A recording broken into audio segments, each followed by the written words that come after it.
غلامی اور پھر قرآن میں نام، یہ سفار صرف حضرت زید بن حریثہ رآ کا ہے۔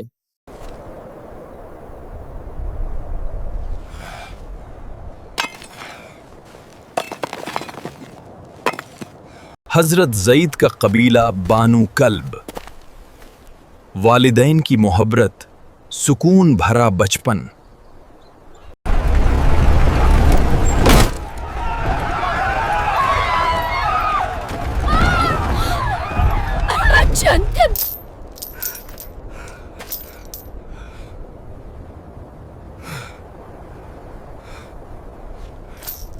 انسان کی بولی لگ رہی ہے، مگر اللہ کا فیصلہ کچھ اور تھا۔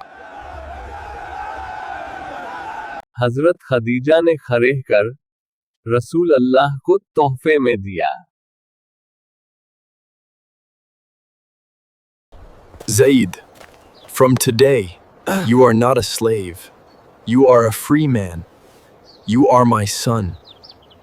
غلام نہیں انسان سمجھا گیا۔ زائد کے دل میں سکون، سچائی اور محبت کا اثر۔ پتہ نہیں کیا ہوگا چاچا، دل بہت گھبرا رہا ہے۔ اللہ پر بھروسہ رکھو والد، سب ٹھیک ہوگا۔ مکہ کا سفر ہے، وہ مدد کرے گا۔ اگر قیمت چاہیے تو بتاؤ۔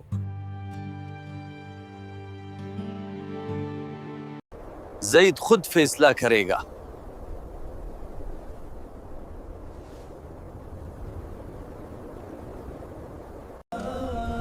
رسول نے فوراً آزاد کر دیا اور اپنا بیٹا قرار دیا۔ وَإِذْ تَقُولُ لِلَّذِي أَنْعَمَ اللَّهُ عَلَيْهِ وَأَنْعَمْتَ عَلَيْهِ أَمْسِكْ عَلَيْكَ زَوْجَكَ